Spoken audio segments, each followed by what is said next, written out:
স্বাগত ডিবিসি খেলার দুনিয়া। দেশ বিদেশের খেলাধুলার নানা খবর নিয়ে আপনাদের সাথে আছি শাহান পাপন। কিছু সংবাদের বিশ্লেষণে আমাদের সাথে স্টুডিওতে উপস্থিত আছেন ক্রীড়া সাংবাদিক সেকান্দার আলী।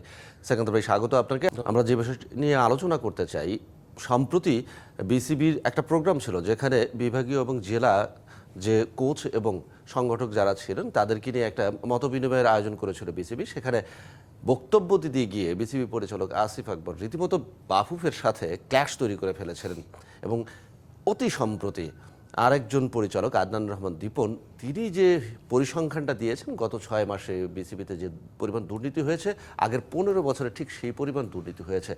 আসলে আমার প্রশ্নটা একটা জায়গায়, সেটা হচ্ছে যে বিসিবি পরিচালকরাই কি আসলে তাদের এই নতুন পরিচালনা পর্ষদকে বিতর্কিত করার চেষ্টা করছেন? দেখুন, এখানে দুটো জিনিস প্রকাশ পায়। একটা হচ্ছে, হয় আপনি যারা সমালোচনা করেছে বিভিন্ন মিডিয়াতে এসে তাদের কাউন্টার দিতে গিয়েছেন, সেখানে ভুল করেছেন, আপনি কাউন্টার দিতে পারেন না, এই একটা ব্যাপার। আরেকটা ব্যাপার হতে পারে, আপনি বাংলাদেশ ক্রিকেট বোর্ডের ভিতর যে পরিচালনা পর্ষদ বর্তমানে রয়েছে তাদের মধ্যে 2-3টা গ্রুপ রয়েছে। আমি যতটুকু শুনেছি এখানে 3টা গ্রুপ অলরেডি হয়ে গিয়েছে। এখন এই গ্রুপের মধ্যে গ্রুপিং করতে গিয়ে একজন আর একজনের বিষোদ্গার করতে গিয়ে আপনি এরকম একটা দুর্নাম দেওয়ার চেষ্টা করলেন। এই দুর্নাম কার উপরে বর্তায় হলো বিসিবি সভাপতির উপর। সভাপতিকে আমিনুল ইসলাম বুলবুল। তার মানে কি আমিনুল ইসলাম বুলবুলকে আপনি বাংলাদেশ ক্রিকেট বোর্ড থেকে বিতাড়ন করার জন্য এরকম একটা উদ্যোগ নিয়েছেন? আদনান রহমান দীপনের যে মন্তব্য, সেই মন্তব্য দিয়ে প্রকাশ পায় বিসিবিতে আসলেই দুর্নীতি হয়েছে। সেই দুর্নীতির সঙ্গে কারা? তিনি দুর্নীতি করেননি তাই বোঝাতে চাইছেন? কারা দুর্নীতি করেছে? তাহলে তিনি সেখানে বললেন না কেন? গত 6 মাসে দুর্নীতি হয়েছে, কি কি দুর্নীতি হয়েছে? বাংলাদেশ ক্রিকেট বোর্ড তো একটা সুশৃঙ্খল প্রতিষ্ঠান। সেই প্রতিষ্ঠানে কোনো অর্থ যদি ব্যাংক থেকে ছাড় করাতে যায় তাহলে সেটার পারমিশন লাগে। উইদাউট পারমিশন, অনুমোদন কোনো কিছুই করতে পারবেন না। তার সঙ্গে যদি আবার চিন্তা করেন আপনি যেসব কাজ করবেন সেই কাজগুলো স্বচ্ছভাবে আপনার অডিট হয়, সেই অডিটের যদি আপনি দুর্নীতি করেন তাহলে অডিট ফার্ম এবং বিসিবির যারা কর্মকর্তা যেসব ফাইলে সাইন করবেন সেসব ফাইল আপনার সাইনকারীকে শাস্তি ভোগ করতে হবে। সেই সব বিষয় থাকার পরও যদি বলেন আপনি এখানে এই পরিমাণ দুর্নীতি হয়েছে, যেটা গত 15 বছর হয়েছে তার সব প্রায় কাছাকাছি, তার মানে হচ্ছে যে 5 মাসে যদি এতটা হয় তাহলে কত দুর্নীতিগ্রস্ত প্রতিষ্ঠান আপনি এবং আপনারা যারা রয়েছেন, আদনান রহমান দীপন, আপনাদের মতো লোকরা দুর্নীতিগ্রস্ত লোক। এখন পাবলিক বলতেই পারে, আমি বলছি না, পাবলিক বলতেই পারে, কারণ আপনি নিজেই স্বীকার করে এসেছেন একটা টকশোতে। তো আপনি যেটা বলবেন সেটা স্বস্বীকৃত, এবং যখন একজন বিসিবি পরিচালক কিংবা বিসিবি অফিসিয়াল স্টেটমেন্ট দেয় সেটা অফিসিয়াল স্টেটমেন্ট। সেই অফিসিয়াল স্টেটমেন্টে আপনি দুর্নীতিগ্রস্ত একটা প্রতিষ্ঠান বাংলাদেশ ক্রিকেট বোর্ডের এই দুর্নীতি অবশ্যই যারা এখানে দুর্নীতি খতিয়ে দেখেন, যেসব দুদক আমরা বলবো, সেই দুদকের উচিত এখন ভালোভাবে খতিয়ে দেখে এদের বিরুদ্ধে পানিশমেন্ট দেওয়ার ব্যবস্থা করা, আদালতে নিয়ে যাওয়া। এখন আদনান হোসেন দীপনকেও যদি তার তদন্ত স্বার্থে তাকে যদি ডেকে নিয়ে কোনো জেরা করতে হয়, জেরা করবে। এখন কথা হচ্ছে যে আদনান রহমান দীপনের এই মন্তব্য থেকেই কিন্তু একটা প্রশ্ন দাঁড়িয়ে গেছে যে এই কয়দিনে এসেই তিনি আসলে নিজেই কি আসলে সেই হিসাবটা করেছেন যে কত দুর্নীতি হয়েছে। এবং একই সাথে আরেকটা কথাও কিন্তু চলে এসেছে, বিসিবি সভাপতি নিজেই বলেছেন কোনো প্রকার হিসাব নিকাশ হচ্ছে না। সুতরাং এই যে আপনি বললেন যে 2-3টা গ্রুপ হয়ে গেছে, তার মানে কি তারা গোপনে গোপনে আসলে হিসাব করছেন যে আসলে কত দুর্নীতি হয়েছে, এরকম কিছু? বিষয়টা হচ্ছে, ওনারা যাকে বোঝাতে চেয়েছেন, যারা অনেকদিন ধরে ক্রিকেটের সঙ্গে সংশ্লিষ্ট এবং যারা কাজ করেন তারা সবই বুঝতে পারেন। আসলে এখানে অভিযোগ করা হয়েছে যে ফাহিম সিনহা রয়েছেন, তিনি টেলিভিশন টকশোতে এসে আপনার এখানেই অভিযোগ করেছিলেন যে কি কি বিষয়ে ওই সময় ফারুক ভাই যখন ছিলেন শেষ সময়ে দেখে টেন্ডার থেকে শুরু করে অনেকগুলো অনিয়ম হয়েছিল, সেই অনিয়মে কারা কারা কাজ পেয়েছে সেই বিষয়গুলো, এই ব্যাপারে একটা রিপোর্ট আমার ওখানে প্রকাশিত হয়েছিল। সেই ব্যাপারগুলো কিন্তু আপনি অস্বীকার করতে পারবেন না এবং ডকুমেন্টেড। যখন আপনি এনলিস্টেড কোম্পানি ছাড়া বাইরের কোম্পানিকে আপনার স্বেচ্ছায় কাজ দিবেন এবং ডেকে এনে কাজ দেবেন এবং তারা রাষ্ট্রীয় কোনো এনলিস্টেড না, তখন এটা প্রশ্ন উঠতেই পারে। এবং সেই স্বচ্ছতার ব্যাপারটা কিন্তু এখানে প্রকাশ পেয়েছে। তাকে কাউন্টার দিতে গিয়ে আপনি যেটা করেছেন, তাকে আসলে বেসিক্যালি কাউন্টার দিতে গিয়েছিল, কিন্তু উপস্থাপনাটা খুবই দুর্বল এবং কাঁচা হাতের লেখা স্ক্রিপ্ট তিনি করেছেন। আসলে তিনি তো কখনো ওইভাবে সংগঠক ছিলেন না, মাঝখানে ছিলেন বিদেশে, যার ফলে তিনি এই যে স্পোর্টস পলিটিক্স, এই পলিটিক্সের সঙ্গে তিনি অ্যাডাপ্ট করতে পারেননি, যার ফলে সহজেই একটা সহজ স্বীকারোক্তি এমনভাবে বলেছেন, বলে নিজের বোর্ডকেই ফাঁসিয়ে দিয়েছেন। এই ফাঁসিয়ে দেওয়া, যেটা বুলবুল ভাইয়ের কথায় স্পষ্ট হয়েছে, এখানে কোনো তদন্ত হচ্ছে না বা দুর্নীতির বিষয়টা আসেনি। এই সময়ে দুর্নীতি যদি হতো, সেই দুর্নীতিগুলি কি আপনাকে প্রকাশ করতে হবে। গত 6 মাস 5 মাসে দুর্নীতি কোন সময়টা থেকে পুরো সময়টা ছিলেন আমিনুল ইসলাম বুলবুল। তার মানে বুলবুলের সময় দুর্নীতি হয়েছে, অন্য কোনো সময় দুর্নীতি হয়নি। তার আগে তো ফারুক সাহেব ছিলেন আরও 6 মাস। তো সেই 6 মাস বা আরও 7-8 মাস তিনিও কিছুটা সময় ওখানে টাচে ছিলেন। তার মানে হচ্ছে যে ফারুক এবং বুলবুল দুজনেই অভিযুক্ত এবং তাদের বোর্ড দুর্নীতিগ্রস্ত মানে হচ্ছে প্রত্যেকেই পুরো দায়টা হলো তাদের উপর বর্তায়। সো তাদেরকে আগে কাট করে আনা উচিত এবং তাদের ব্যাপারে দুদকের চার্জশিট গঠন করা উচিত। এই যে আপনি বললেন যে 2-3টা গ্রুপ হয়ে গেছে বিসিবি পরিচালনা পর্ষদের মধ্যে, ঠিক সেখান থেকে আসলে প্রশ্নটা উড়ে আসে। আমি যেটা করেছিলাম আরও একবার মনে করিয়ে দিতে চাই আপনাকে, যে আদনান রহমান দীপন তিনি নিজেই বলেছেন যে এই 6 মাসে যে দুর্নীতি হয়েছে তার হিসাব নিকাশ হচ্ছে। বুলবুল বলছেন এ ধরনের কোনো কিছুই নেই, সত্যতাও নেই।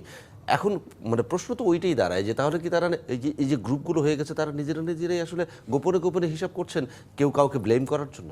ডেফিনেটলি আপনার গ্রুপ যখন তৈরি হয় তখন এরকম ব্লেম গেম খুব চলে। ব্লেম গেম চলার কারণে এক দলকে বেরি করে দেওয়া কিংবা আরেকজনকে পাওয়ারে আনা, আপনি দেখে থাকবেন এরকম ঘটনা সবসময় আমরা দেখে থাকি। রাজনৈতিক ক্ষেত্রে আমরা দেখেছি, তেমনি এখন ব্লেম গেমটা খুব বেশি হবে। সামনে যত নির্বাচন ঘনিয়ে আসবে তারপরে দেখবেন আরও ব্লেম গেম চলতে থাকবে। যখন দেখবেন যে রাজনৈতিক যদি জাতীয় নির্বাচনের পরবর্তীতে বোর্ডে যদি টালমাটাল হয়, সেখানেও ব্লেম গেম কেউ বলবে যে আমরা এইসব অপকর্ম করিনি বা এইসবের সঙ্গে জড়িত ছিলাম না। এই যে আপনি তদন্তের কথা বললেন, কোনো কিছু হচ্ছে না সেখানে আপনি কেন বললেন? কে আপনার পেছনে রয়েছে? বাংলাদেশ ক্রিকেট বোর্ডের আজকে যে সভা হবে বা সভা চলছে, সেই সভায় অবভিয়াসলি তাদেরকে জিজ্ঞেস করা উচিত আদনান রহমান দীপন কোন প্রেক্ষাপট থেকে, কোন যুক্তিতে, কোন প্রমাণের ভিত্তিতে তিনি করেছেন।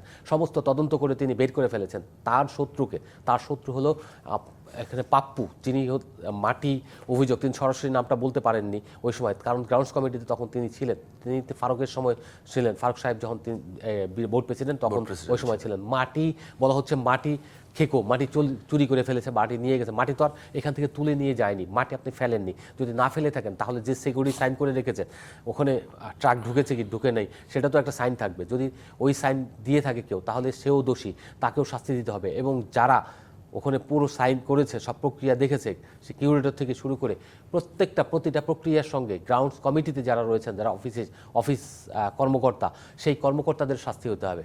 তার মানে হচ্ছে আপনি আন্দাজে মানে যা খুশি তাই ব্লেম গেম খেলতে গিয়ে যা খুশি তাই করতে পারে না, তাতে হলো উপরের দিকে থুতু ফেললে নিজের গায়ে এসে পড়ে, এটা বুঝতে হবে আপনাকে।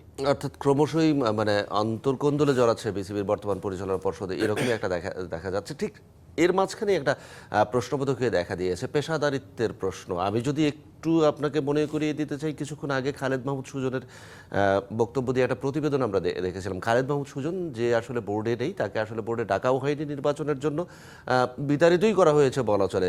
সেখানে খালেদ মাহমুদ সুজন এটা সমালোচনার পরেও একটা লাইন বলেছেন, যেটা বোধহয় আসলে ভাবার বিষয়, যে পেশাদারিত্বের প্রশ্নটা আসলে কোথায় গিয়ে দাঁড়িয়েছে এবং একই সঙ্গে কোড অফ কন্ডাক্ট কিংবা ডেকোরাম মেইনটেইন আপনাকে করতেই হবে আপনি যদি প্রফেশনাল হন। সুতরাং একটা বোর্ড থেকে এসে হুটহাট করে কথা বলাটা কতটা আসলে বিব্রতকর পরিস্থিতিতে ফেলে একটা বোর্ডকে, সেটা নিশ্চয়ই বোঝা যাচ্ছে। খালেদ মাহমুদ সুজনের এই বক্তব্যকে আপনি সমর্থন করেন কিনা? আমিও তাই মনে করি। খালিদ মাহমুদ সুজন যে বক্তব্য দিয়েছে তার জাস্টিফিকেশন অনেক রয়েছে। কেন না, আপনি দেখবেন বাংলাদেশ ক্রিকেট যারাই চালিয়েছেন, আপনার সেই আলী আসগর লবি থেকে শুরু করে বা তার আগে থেকে যে সাবের হোসেন চৌধুরী কিংবা এই যে হালের যে পাপন সাহেবরা ছিলেন, তাদের জায়গা থেকে যদি দেখেন, তারা কিন্তু একটা ডিসিপ্লিন মানে রাজনৈতিক একটা ব্যাকগ্রাউন্ড ছিল, যে ব্যাকগ্রাউন্ড থাকার ফলে তারা কিন্তু বোর্ডটাকে ডমিনেট করতে পারতেন এবং তাদের কথা শুনতে তারা বাধ্য থাকতেন। এখন হচ্ছে স্বাধীন দেশ এবং স্বাধীন বোর্ড। হ্যাঁ, স্বাধীন বোর্ডের এমন হয়ে গিয়েছে যে আপনি যা খুশি তাই করতে পারেন, আপনি যা খুশি তাই বলতে পারেন। এটা করা উচিত না। এই যে গ্রুপিং করা, আপনি সংগঠক না হয়ে হঠাৎ সংগঠক হয়ে গেলে যা হয়, আবার ধরেন এমন যে আপনি খুব সহজে যদি কোনো কিছু পেয়ে যান, সেটার গুরুত্ব বা মূল্য আপনি বুঝতে পারবেন না। শৃঙ্খলা লিডার লাগে, লিডার আবারও বলছি, সেই লিডারটা বাংলাদেশে এখন খুবই অভাব। কারণ হচ্ছে লিডার হতে হলে আপনি হয় সাংগঠনিকভাবে খুব স্ট্রং একটা ব্যাকগ্রাউন্ড নিয়ে আসতে হবে, আর একটা হতে হবে যে হয় আপনার কোনো পেছনে শক্তিশালী কোনো থাকতে ব্যাকগ্রাউন্ড থাকতে হবে। সেই ব্যাকিংটাকে এতদিন আমরা দেখেছি আসিফ মাহমুদ সাজিব ভুইয়া ব্যাকিং দিয়েছেন, যারা আমিনুল ইসলাম বুলবুল, জনাব আমিনুল ইসলাম বুলবুলকে ব্যাকিং দেওয়ার কারণে তিনি কিন্তু খুব সহজে স্মুথলি চালাতে পেরেছেন। এখন তার জায়গায় ওই ব্যাকিংটা এখন যিনি আসছেন তিনি অতটা দিবেন না, কারণ সামনে নির্বাচন। তারা এখন এমন কিছু করতে যাবেন না যেটা নিয়ে তারা আবার নতুন করে বিতর্কিত হন বা বিতর্কের সৃষ্টি হন। আসিফ মাহমুদ সাজিব ভুইয়া কিন্তু এই বাংলাদেশে সারা জীবন বিতর্কিত হয়ে থাকবেন। আমরা গত 15-20 বছরে এত কিছু বিতর্কিত যে সিদ্ধান্ত দেখিনি যেটা গত কয়েক মাসে হয়েছে, যেটা ক্রিকেটের উন্নয়ন বলতে কিছুই হয়নি। শুধু শুনেছি যে এইটা আমরা আঞ্চলিক ক্রিকেট সংস্থা গড়ে তুলবো, বরঞ্চ যেটা ছিল সেটাকে আপনি ডিমোলিশ করে দিয়েছেন, সেটাকে আপনি ভেঙে দিয়েছেন, কমিটি ভেঙে দিয়ে নতুন কমিটি করতেন আপনি, যেটা আঞ্চলিক ক্রিকেট সংস্থা তো রয়েছেই সেটাকে আপনি শুধু রিফর্ম করবেন, সেটা না করে আপনি স্থগিত করে দিয়েছেন। স্থগিত করার মানে হচ্ছে আপনি যে কার্যক্রম ছিল সেটাকে আপনি চালাবেন না। আপনি আপনার স্বাধীন দেশ, একমাত্র দেশ বা একমাত্র ক্রিকেট বোর্ড যেখানে হচ্ছে মানে প্রশাসক চেঞ্জ হওয়ার সঙ্গে সঙ্গে নিয়ম নীতিও বদলে যায়, পৃথিবীর অন্য কোনো দেশে দেখবেন না। তাদের পলিসি, সেই পলিসি বহাল থাকে, শুধুমাত্র প্রশাসক কিংবা যারা পরিবর্তন বা নীতি নির্ধারক যারা আসেন তারা পরিবর্তন হন। এখন সার্বজনীন যে বিষয়গুলো রয়েছে, সার্বজনীন বিষয়ে আপনি কখনো হাত দিবেন না। আপনি এখানে এসে আঞ্চলিক ক্রিকেট সংস্থাকে আপনার একটু বুস্ট করলেই, বুলবুল ভাই যদি এই কাজটা করতেন তাহলে অনেক দূরে এগিয়ে যাওয়া সম্ভব ছিল। গত এই 6 তার মাসে ভীষণত্ব ছিল এটা যে আঞ্চলিক ক্রিকেট সংস্থাগুলোকে শক্তিশালী করা। 3 শতকের আমি কোনো শতকই এখন পর্যন্ত আমি দেখতে পাইনি, বরঞ্চ এখন দেখছি আমরা বিভেদের অবস্থা তৈরি হয়েছে। ক্লাবের সঙ্গে বিসিবি এর বিভেদ, এই কর্মকর্তাদের বিভেদ, এই বিভেদের ফলে লিগগুলো ঠিক সঠিকভাবে হচ্ছে না, ক্রিকেট তার মানে প্রপারলি হচ্ছে না। বিপিএলটা করছেন আপনি খুব কম সময়ে, ধন্যবাদ আপনাকে, বিপিএল করতে পারছেন, কিন্তু বিপিএলের আরও একটু গোছানো হওয়া উচিত ছিল শুরুর আগেই। আপনি যখন ফ্র্যাঞ্চাইজিগুলি মনোনয়ন দিলেন তখন বা নিয়োগ দিলেন তখন আপনার উচিত ছিল এদের পুরো ক্লিয়ারেন্সটা মানে ইন্টিগ্রিটি ইস্যুতেও আপনার ওই সময় ক্লিয়ারেন্স নিয়ে তারপরে আপনার মালিক থেকে শুরু করে যারা জড়িত থাকবেন তাদের ব্যাপারে নিয়ে আপনার ফ্র্যাঞ্চাইজি সিলেক্ট করা এবং চূড়ান্ত করা। আপনি সেটা না করে যখন আপনার বিপিএল শুরু হবে তার ঠিক আগে ইন্টিগ্রিটি ইউনিটের কাছে আপনি ছেড়ে দিলেন মালিকদেরকে। এখন মালিকদের এইটা না হচ্ছে না, ওইটা হচ্ছে না, এটা হচ্ছে না, তারা হচ্ছে বিব্রত হয়ে গিয়েছে। তারা ইনভেস্ট কি করবে কি করবে না সেটাও না। আবার তাদের যেসব লোক ছিল তারা এখন বলছে আমাকে এখন কেন বলছো, তুমি আগে কেন বলনি। এই যে বিব্রতকর পরিস্থিতি তৈরি করা, এতে তো বিপিএল এফেক্ট করবে।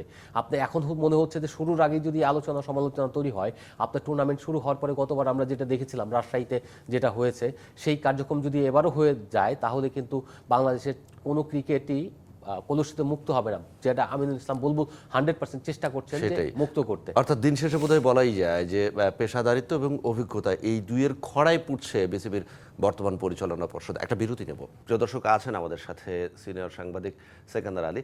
সেকান্দার ভাই, দুটো প্রসঙ্গ নিয়ে আলোচনা করতে চাই। প্রথমেই তারেক রহমান প্রসঙ্গ, এবং আমরা যেটা দেখতে পেলাম যে প্রায় 1.5 যুগ তিনি নির্বাসিত জীবনযাপন করছিলেন ইংল্যান্ডে, তিনি দেশে ফিরছেন আগামীকাল, এবং সেই ব্যক্তি সেখান থেকে নিজের একটা বড় একটা রাজনৈতিক দল পরিচালনা করতেন, সেখান থেকে বসে বসে একই সঙ্গে এতগুলো ঝামেলা নিয়ে মাথায় দিয়ে তিনি আসলে কাজ করতেন, তার মধ্যে থেকেও আলাদা সময় বের করে দেশের ক্রীড়াঙ্গনের খোঁজ খবর রাখতেন। দুটো প্রতিবেদনের দুটো বিষয় আমরা দেখেছি, একটা চাঁদপুরের সোহান আর একটা ঋতুপর্ণার মা ক্যান্সারে আক্রান্ত।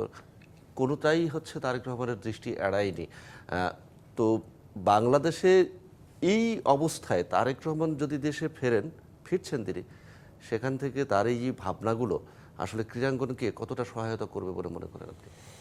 তার এই ভাবনাগুলো ক্রীড়াঙ্গনকে অনেক সহযোগিতা করবে। সবচেয়ে ভালো দিকটা হলো এখানে আমিনুল ইসলামের মতো একজন আন্তর্জাতিক ফুটবলার, আমিনুল হকের মতো একজন আন্তর্জাতিক ফুটবলার, একজন আন্তর্জাতিক গোলকিপার, যিনি বাংলাদেশ দলকে একটা ট্রফি উপহার দিয়েছেন সাফ টুর্নামেন্ট। তো সেই জায়গা থেকে তার মতো যখন তিনি যদি ক্রীড়াঙ্গনে সরাসরি সম্পৃক্ত থাকেন, তখন পুরো চিত্রটা দেশের ক্রীড়াঙ্গনে ডেভেলপমেন্টের জন্য যে একটা নকশার প্রয়োজন পড়বে, সেই নকশাটা যখন লিডারের কাছে উপস্থাপন করবেন, তখন লিডার কিন্তু সেটাকে ইমপ্লিমেন্ট করার জন্য যোগ্য লোককে দায়িত্ব দেবেন। তারেক রহমান অনেক খোঁজ রাখতেন, কারণ ওখানে বসে শুধুমাত্র যে বাংলাদেশের রাজনীতি সেটাকে শুধুমাত্র ওখানে ডুবে থাকতেন তা নয়, তিনি স্পোর্টস, এটা তো রাজনীতিরই পার্ট, কারণ রাজনৈতিক নেতারা যদি ডেভেলপমেন্টের সঙ্গী না হয়, অংশীদার না হয়, তাহলে কোনোভাবেই ক্রীড়াঙ্গন উন্নত হবে না। কারণ রাষ্ট্রের বাজেট নিরূপণ থেকে শুরু করে সব কিছুই তো যারা সরকার গঠন করেন তারাই করেন। সেক্ষেত্রে ইনভেস্টমেন্টটা সরকারের দিক থেকে আসে বাংলাদেশের মতো জায়গায়। তো উনি যেটা করেছেন, এই যে খোঁজ রাখলেন, এবং এই যে মেয়ের, আমাদের যে নারী ফুটবলার মায়ের চিকিৎসার জন্য ওখানে রুহুল কবির রিজভির মতো একজন নেতাকে ওখানে পাঠিয়েছেন। তার আমার মনে আছে বিষয়টা, বৃষ্টির মধ্যে এবং জল কাদা মারিয়ে সেই পাহাড়ি অঞ্চলের রুহুল কবির রিজভি আহমেদ, তিনি নিজেও ইনজুর্ড, তিনি কিন্তু লাঠি ভর দিয়ে হাঁটেন। তিনি অসুস্থ, এবং এই যে ইনজুর্ড, এই অবস্থাতে তিনি যেভাবে গিয়েছেন দুর্গম পাহাড়ে, সেটা কিন্তু একটা বিরল ঘটনা। বাংলাদেশে আমরা সচরাচর লিডারদের এভাবে যেতে দেখি না। এখন বলতে পারেন যে উনি এখন মন্ত্রী নেই বা অন্য কারণে হয়তো বিরোধী অবস্থানে আছে বলে, কিন্তু এই সময়ের প্রেক্ষাপটে উনি কিন্তু অনেক বড় ব্যক্তিত্ব, উনি অনেক ত্যাগ স্বীকার করছেন। সেই জায়গা থেকে আমি বলবো এই যে আমাদের যারা জনাব তারেক রহমান কিন্তু বাংলাদেশে যখন আসবেন, উনি প্রধানমন্ত্রী হলে বাংলাদেশের স্পোর্টসের জন্য অবদান রাখবেন, সেটা আমার দৃঢ় বিশ্বাস। কারণ হচ্ছে ফোকাসটা চারিদিক থেকে আসবে। তার মায়ের যে জননেত্রী বেগম খালেদা জিয়ার একটা কথা আমি বলতে পারি, তখন হলো ফুটবল ফেডারেশনের সালাউদ্দিন ভাই vice president, S A Sultan president, তখন আমি ফুটবল বিট কভার করি। সেই সময় সালাউদ্দিন ভাই আমিনুল ইসলাম বাবুর একটা মন্তব্যের কারণে তিনি ফুটবল ফেডারেশন থেকে চলে যাচ্ছেন, তিনি ইস্তফা দিয়ে দিয়েছেন। সেই সময় প্রধানমন্ত্রী হলেন খালেদা জিয়া। তিনি সালাউদ্দিন ভাইকে ডেকে নিয়ে যখন সুলতান ভাই ম্যাডামকে জানালেন, তখন ম্যাডাম তখন সালাউদ্দিন ভাইকে ডাকলেন, সালাউদ্দিন তুই ইতে যা, ওখানে বাফুফে থাক। তো সালাউদ্দিন ভাই পরের দিন আবার আসলেন, আসার পরে আমি তার কাছে গেলাম এবং তার ইন্টারভিউ নিলাম যে সালাউদ্দিন কী কারণে আপনি ফিরলেন, তখন তিনি ওই কথাগুলো বললেন। তো সেই কথা প্রেক্ষাপটটা দেখেন, তিনি কোন দলের কোন মতের ওই সময় কিন্তু খেলোয়াড় হিসেবে চিন্তা করেছেন।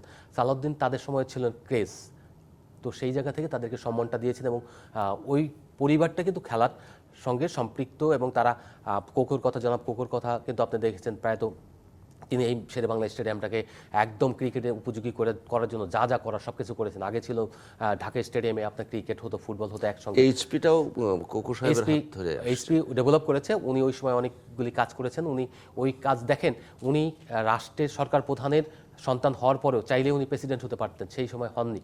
তিনি ছিলেন, আলিয়াসগঞ্জ লবি সাহেব ছিলেন প্রেসিডেন্ট, তিনি যেটা করেছেন সেটা মাহবুবুল আনাম, তিনি ছিলেন সেক্রেটারি, তখন এই সিস্টেমটা ছিল একটু ডিফারেন্ট। তো সেই ক্ষেত্রে উনি গেম ডেভেলপমেন্টের চেয়ারম্যান ছিলেন, কিন্তু পাওয়ার এক্সারসাইজও করেননি, বরঞ্চ তাকে কাজে লাগিয়ে বাংলাদেশের ক্রিকেটের যে অবকাঠামোটা দেখছেন এখন যেটা রয়েছে সেটা প্রতিষ্ঠিত করে দিয়ে গেছে, যেই কারণে পরবর্তীতে এটা ডেভেলপমেন্ট হয়েছে। এটা না হলে বাংলাদেশের এই হোম অফ ক্রিকেট গড়ে উঠতো না।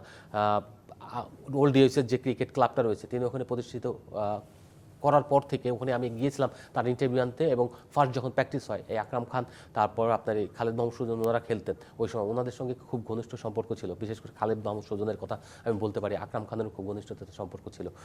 তখন বলছিলেন যে একটা মাঠ করা কত কঠিন, সেইটা যদি না করে কেউ তাহলে কেউ বুঝতে পারবেন না, অনেক টাকা লাগে।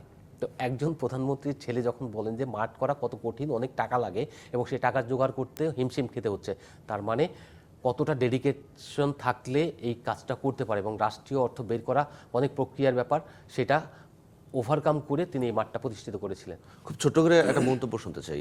সেকেন্দার ভাই, সাংবাদিকতা তো প্রায় 2 যুগের মতো হয়েই গেছে। এই সাংবাদিকতার কেরিয়ারে আপনি আসলে কতবার দেখেছেন বাংলাদেশে অনেকগুলো স্পোর্টস মিনিস্টারকে আপনি দেখেছেন, কয়জনকে দেখেছেন যে কোনো একটা প্রতিভাকে ক্রীড়ামন্ত্রী মার্ক করেছেন, কোনো একটা প্রতিভাকে, কিংবা কোনো একজন ক্রীড়াবিদ কিংবা ক্রীড়াবিদের বাবা মা অসুস্থ, সেখানে গিয়ে সহায়তা পৌঁছে দেয়? এই দৃশ্যগুলো আসলে, এই কাজগুলো কোনো মন্ত্রীর বেলায় দেখেছেন আপনার এই ক্যারিয়ারে? ডেকে এনে তারা দিয়েছেন অনেকেই হয়তো, কিন্তু বাবা মার ক্ষেত্রে সচরাচর দেখি নেই। আমরা দেখেছি হলো ব্যক্তি কেন্দ্রিক, তবে ক্রিকেট বোর্ড অনেক কিছু করেছে, আমরা দেখেছি এটা বিভিন্ন স্পোর্টস পার্সোনালিটি এবং যারা ইভেন্ট সাংবাদিক থেকে শুরু করে আমি মন্ত্রীর কথা যখন আপনি বলছেন, তখন আমি কোনো মন্ত্রীকে আমি দেখিনি কার বাসায়, আমার দেখা চোখে পড়ে নেই, বা আমার ভুল হতে পারে, বাট আমি দেখিনি, আমার মনে নেই এরকম কাউকে আমি দেখিনি। সেই পটল ভাই কিংবা তার ওবায়দুল ওকা, তাকেও আমি দেখিনি। তার পরবর্তীতে যারা এসছেন তাদের, রাসেল এসছেন, তার আগে ছিলেন বীরেন শিকদার, তো বিদেশে ঘুরতেন শুধুমাত্র এবং ওখানে গিয়ে মেয়েদের সঙ্গে ছবি তুলতেন। চায়নাতে এশিয়ান গেমস 2000, এই ছিল তাদের কাজ, আমি ওইটা দেখিনি। কিন্তু রাসেল সাহেব স্মার্ট ছিলেন, কিন্তু তারা আলটিমেটলি ওইরকম কারকে দেননি। আবার সবচেয়ে বেশি খারাপ লেগেছে যে পক্ষপাতিত্বের বিষয়গুলো একটা সময় এসে দাঁড়িয়েছিল। এরকম না হলে এই সার্বজনীন যে ক্রীড়াঙ্গনটা, যে একটা সার্বজনীন ক্রীড়াঙ্গন, তো আসলে রাজনীতির জায়গা না, ক্রীড়াঙ্গন হলো সার্বজনীন, সব মানুষের মাথা।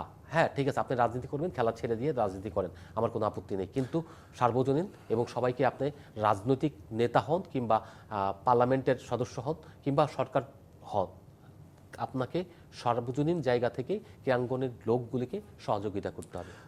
সময় হলে আরও একটা বিরতির এবার। সেকেন্দার ভাই, আপনি থাকবেন আমাদের সাথে, আমরা বিরতির পরে এসে আলোচনা করব। আমরা কথা বলছিলাম তারেক রহমান ও বাংলাদেশের ক্রীড়াঙ্গন নিয়ে। সেকেন্দার ভাই, আপনার নিশ্চয়ই মনে আছে অতি সম্প্রতি মোহাম্মদ আশরাফুল, যিনি তখন লন্ডনে ছিলেন, তখন আশরাফুলকে তারেক রহমান ডেকে নিয়েছিলেন, বাংলাদেশের প্রথম সুপারস্টার মোহাম্মদ আশরাফুলকে তারেক রহমান ডেকে নিয়েছিলেন। মানে যদিও সেই প্রসঙ্গটা ওইভাবে মানে চাউর হয়নি, কিন্তু তাদের মধ্যে যে কী নিয়ে আলোচনা মানে হতে পারে সেটা খুব সহজেই আন্দাজ করা যায় তারেক রহমানের মানে ক্রীড়ার প্রতি ভালোবাসা দেখে। কি মনে হয় আপনার? ডেফিনেটলি আমরা অনেক কিছু জানি না, যে বিষয়গুলো আমাদের হয়তো সামনে আসে না বা প্রকাশ্যে আসেনি, বিকজ অফ তিনি লন্ডনে থাকতেন এবং সেই কারণে মিডিয়াতেও অত ফোকাস ছিল না, আর সব কিছু তো প্রকাশ্যে তিনি করতেনও না। অনেক প্লেয়ারের সঙ্গে তার ব্যক্তিগতভাবে ফোন আলাপ হয়েছে এবং অনেক প্লেয়ারের সঙ্গে তার যোগাযোগ রয়েছে। তামিম ইকবালের কথাই বলেন, তামিম ইকবালের সঙ্গে তার ঘনিষ্ঠতা রয়েছে। আর মোহাম্মদ আশরাফুল, তিনি যখন ওই যে কোকো স্মৃতি ক্রিকেট টুর্নামেন্ট ইংল্যান্ডে হয়, সেই টুর্নামেন্টে প্রাইজ গিভিং থেকে শুরু করে ওখানে যখন খেলে, তার সঙ্গে ওই সময় জনাব তারেক রহমান কিন্তু ওখানে উপস্থিত থেকে আশরাফুলের সঙ্গে অনেক বিষয় নিয়ে আলোচনা করেছেন। আশরাফুলের মুখ থেকে আমার শোনা, এবং ওই সময় আমি কিন্তু তাকে নিয়ে ইন্টারভিউ করে লিখে দিচ্ছিলাম। তো এই যে সখ্যতা, এবং অনেক প্লেয়ারের সঙ্গে তার এখনও যোগাযোগ রয়েছে, তো এই যে সখ্যতা, এই যে বিষয়, এগুলি কিন্তু ক্রীড়াঙ্গনের প্রতি তার যে নজর এবং ফোকাস, সেটা কিন্তু অনেক বেশি আমাদের জন্য স্বস্তির এবং আশ্বস্ত হওয়ার জায়গা। আমরা আশা করি বাংলাদেশের ক্রীড়াঙ্গনের যে অবহেলার জায়গাটা রয়েছে, এবং সবাই এসে এখানে অবকাঠামোগত তাদের অবকাঠামো যেগুলি করলে কিছু পয়সা উপার্জন করা যায়, অর্থাৎ নিজেদের অবকাঠামো উন্নয়ন হয়, সেইগুলি করতে গিয়েছেন। 10 কোটি টাকার জিনিস 30 কোটি টাকা দিয়ে আপনি মিনি স্টেডিয়াম বানাতে গিয়েছেন। লাস্ট আমরা এই যে পরিবর্তিত সরকারের সময় আমরা দেখেছি, যেটা আমরা অনাকাঙ্ক্ষিত এবং নিউজ হয়েছে, আপনি নিউজগুলি দেখেছেন এবং এই নিউজ কিন্তু আলোচিত। তা আমরা চাই না এরকম হোক। 10 কোটি টাকার জিনিস 10 কোটি টাকাই হোক, কিন্তু সেটা যেন একটা আন্তর্জাতিক মানের হয় এবং স্থায়ী অবকাঠামোগত ডেভেলপমেন্ট হয়, যেটা বাংলাদেশের ক্রিকেটের উন্নয়ন, বাংলাদেশের ফুটবলের উন্নয়ন, বাংলাদেশের অ্যাথলেটিক্সের উন্নয়ন, প্রত্যেকটা জায়গায় উন্নয়ন হবে। এক সময় আমরা অ্যাথলেটিক্সে ডমিনেট করতাম এই উপমহাদেশে, এক সময় আমরা সুইমিংয়ে ডমিনেট করতাম এই উপমহাদেশে। এখন আমরা অ্যাথলেটিক্স, সুইমিংয়ে কিছুই পারি না। শুটিংয়ে আমরা আন্তর্জাতিক কমনওয়েলথ পর্যন্ত আমরা ডমিনেট করেছি, এশিয়ান শুটিংয়েও আমরা পদক জয় করেছি, অথচ আমরা এখন তেমন কিছু করতে পারি না। কেন পারি না? তার মানে আমাদের স্পোর্টস কেন পিছিয়ে গেল? এটা একটা গবেষণার বিষয়। একদম রাজনৈতিকীকরণ করার ফলে এত বেশি হয়ে গিয়েছিল গত 10-20 বছর ধরে, সেই জায়গা থেকে আমরা পেছাতে পেছাতে এখন খুব খারাপ অবস্থায় পৌঁছে গেছি। এই জায়গা থেকে উত্তরণ করার জন্য এই স্পোর্টস পার্সোনালিটি যারা থাকবেন, তাদের যোগ্য লোকগুলোকে যেন যোগ্য দায়িত্ব দেওয়া হয় এবং বাজেটগুলো যেন চুরি না হয়, সেই জায়গায় তিনি অবশ্যই ফোকাস করবেন। এবং তিনি ক্রীড়াঙ্গনে যে লোকটাকে দায়িত্ব দিবেন, যেন তারা শক্ত হাতে সব কিছু নিয়ন্ত্রণ করেন এবং খুব ভালোভাবে অবকাঠামো এবং ডেভেলপমেন্ট এবং তার সঙ্গে যেসব স্পোর্টস পার্সোনালিটি রয়েছে তাদের যেন কর্মসংস্থানের ব্যবস্থা হয়, সেই সুযোগটা তৈরি করে দেবেন। তার কাছে আমার এই প্রত্যাশা থাকবে। সেটাই। আমরা একটু বিপিএল প্রসঙ্গে যেতে চাই। সেকেন্দ্র ভাই, আপনার নিশ্চয়ই মনে আছে গেল বিপিএলে যখন পরিবর্তিত পরিস্থিতিতে বিপিএলটা করাই আসলে একটা বিষয় হয়ে দাঁড়িয়েছিল এবং দোলাচল ছিল অনেক কিছুরই, সেখানে আসলে টিভি রাইটস যেটা বিক্রি হয়েছিল সেটাই বিপিএলের ইতিহাসে সর্বনিম্ন ছিল। কিন্তু এবার সেটা নামতে নামতে আরও সর্বনিম্ন রেকর্ডটা ভেঙে দিল আর কি। বিপিএলের টিভি সত্তর কথা বলছিলাম, আপনার মুখে আসলে শুনতে চাই যে এবারে টিভি সত্তর কততে বিক্রি করা হয়েছে এবং সেটা আসলে প্রত্যাশিত ছিল কিনা। একেবারে অনাকাঙ্ক্ষিত জায়গা। আপনার 11 কোটি টাকা বলা হচ্ছে বা বিসিবি থেকে বলা হচ্ছে, এবং 11 কোটি সামথিং নেগোসিয়েশন করে এটা করেছে। একটা মাত্র কোম্পানি বিড করেছে, কোম্পানিটার নাম আমি নাই বললাম, কিন্তু আপনার অনেকগুলো কোম্পানিকে কেন আপনি আনতে পারেননি? কেনই বা আপনি অন্য কোম্পানির সঙ্গে নেগোসিয়েশনে গেলেন না? কেনই বা আপনি এখান থেকে একটা সিন্ডিকেটের মধ্যে পড়ে গেলেন? তার মানে হচ্ছে আপনারা এই সুযোগটা করে দেওয়ার চেষ্টা করেছেন। আপনারা এই যে যদি স্বচ্ছতা থাকে, তাহলে কেন ওয়েবসাইটে, বিসিবির ওয়েবসাইটে কেন থাকবে না যে কত টাকায় কোন রাইটসটা বিক্রি হচ্ছে? এগুলো অবশ্যই থাকা উচিত, কারণ পাবলিক প্রপার্টি, পাবলিকের জানার অধিকার রয়েছে। এখানে ওপেন সিক্রেট থাকবে। আপনি তো এখানে চাকরি করেন না, জব করেন না। জব করলে আপনার স্বচ্ছতা রাখতে হবে, কারণ এটা পাবলিক প্রপার্টি, রাষ্ট্রের সম্পদ। আপনার রাষ্ট্রের সম্পদকে কখনোই গোপনীয় হিসেবে রাখতে হবে। এই জায়গায় যেহেতু সবার সার্বজনীন, এই বিষয়গুলো অবশ্যই জানানো উচিত ছিল। এবং আরেকটা বিষয় হলো, এত কমে আসল টিভি রাইটস বিক্রি করার কথা না। এটা আপনার 6 টিমের বিপিএল হচ্ছে। যদি 4 টিমের বিপিএল হতো, তাহলে আমি বুঝতাম যে ঠিক আছে, একটা অন্তর্বর্তী সময়ের একটা বিপিএল করছেন, এই কারণে এটা হচ্ছে না, ক্লিন করার জন্য আপনি এটা করছেন। কিন্তু যখন আপনি 6 টিম নিয়ে বিপিএল করছেন, তখন আপনার এটা মিনিমাম 20 কোটি থেকে 28 কোটি টাকার মধ্যে হতে পারতো। 28 কোটি টাকা আগের বছর বিক্রি হয়েছিল জনাব ফারুক সাহেবের সময়। তো 28 কোটি টাকা যদি বিক্রি হয়ে থাকে, সেখানে যদি ছাড় দিয়েছেন শুনেছি 8 কোটি টাকা, যদি তাই হয়ে থাকে, সে 8 কোটি টাকা ছাড় দেওয়ার পরে 20 কোটি টাকা রয়েছে। আপনি যদি ছাড় না দিতেন, তাহলে 28 কোটি টাকায় আপনি প্রাপ্য ছিলেন। তো সেই জায়গা থেকে আমি বলবো মিনিমাম 17, 18, 20 কোটি টাকা তো বিক্রি হতে পারতো, সেটা আপনি করেননি। তার মানে 11 কোটি টাকা বিক্রি অর্থ আপনি ব্যর্থ। আপনি লভ্যাংশ দিবেন বিপিএল টিমগুলোকে, কোথা থেকে দিবেন? আপনি নিজেই তো ব্যয় নির্বাহ করতে পারবেন না। সেটাই। তার মাঝে কিন্তু আমিনুল ইসলাম বুলবুল দুটো লক্ষ্যের কথা বলেছেন, যে সামনে দুটো লক্ষ্য আছে তার, একটা হচ্ছে বিপিএল আর একটা টি-20 ওয়ার্ল্ড কাপ।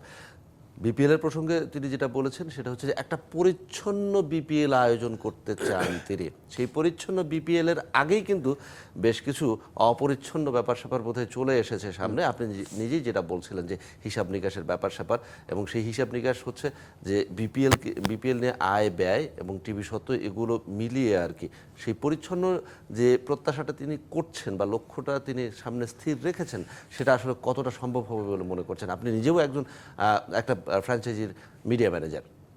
দেখুন, আমি যেটা বুঝি সেটা হচ্ছে যে বাংলাদেশ ক্রিকেট বোর্ড কিছু গাইডলাইন দিতে পারে। পরিচ্ছন্ন ব্যাপারটা হচ্ছে নির্ভর করে ম্যাক্সিমামটাই আপনার ফ্র্যাঞ্চাইজিগুলির ওপরে। ফ্র্যাঞ্চাইজিগুলো যদি আপনার সৎ থাকে তাহলে কিন্তু বাংলাদেশ ক্রিকেট বোর্ডের কোনো দুশ্চিন্তা থাকে না। পারিশ্রমিক দেওয়ার ক্ষেত্রে কিংবা যে বিনিয়োগ করে তারা সেই বিনিয়োগ অর্থাৎ ডিস্ট্রিবিউশনের ক্ষেত্রে, ধরেন এই রাজশাহীর কথা বলি, রাজশাহী তার ক্রিকেটারদের 25% টাকা সবার আগে দিয়ে দিয়েছে। এখনও কন্ট্রাক্ট হয়তো সাইন হয়নি সবার সঙ্গে, কারণ হচ্ছে বাংলাদেশ ক্রিকেট বোর্ড থেকে যে কন্ট্রাক্ট পেপারটা দিবে সেটা হয়তো একটু সময় নিচ্ছে। এটা হয়তো মানে টুর্নামেন্ট শুরু হওয়ার আগেই, লিগ শুরু হওয়ার আগেই দিয়ে দিবে। কিন্তু বিষয়টা হচ্ছে এই যে বাংলাদেশ ক্রিকেট বোর্ড সমস্ত রুলস রেগুলেশন আপনাকে ক্লিন ইমেজ ভেবে নিয়ে আসলো, আপনি সেগুলি ক্লিনটাকে ডার্টি বানিয়ে ফেললেন এবং আপনার ডার্টি খোলসটা বেরিয়ে এলো, তখন কিন্তু বাংলাদেশ ক্রিকেট বোর্ডের কিছু থাকে না। আপনার জানতে হবে, বুঝতে হবে, যারাই আসেন বিপিএলে, যারা ফ্র্যাঞ্চাইজি হন, আপনাকে স্বচ্ছতা নিয়ে, সৎ উদ্দেশ্য নিয়ে আসতে হবে। আপনি যদি দুর্নীতি উদ্দেশ্য নিয়ে আসেন, ফিক্সিং করবেন, ওখান থেকে অনৈতিকভাবে টাকা উপার্জন করবেন, তাহলে আপনি একটা সময় গিয়ে ধরা পড়বেন। এবং গতবার যেটা হয়েছে আপনার ভ্যালেন্টাইন গ্রুপের অবস্থা কি আপনি দেখেন, বাংলাদেশের সবচেয়ে ঘৃণিত একটা প্রতিষ্ঠান হিসেবে, আর সেই শফিকুর রহমান ঘৃণিত একটা প্রতিষ্ঠান হিসেবে কিন্তু এখন বাংলাদেশে রয়েছে। সেটাই আমার যেটা মনে হয় যে দায়বদ্ধতা এবং পেশাদারিত্ব এই দুইটা জায়গায় যদি কেউ আপোষ না করে তাহলে কিন্তু সে আসলে স্বচ্ছ একটা ফ্র্যাঞ্চাইজি বলে নিজেকে দাবি করতেই পারে। অনেক ধন্যবাদ সেকেন্দার আমাদের সাথে যুক্ত হওয়ার জন্য।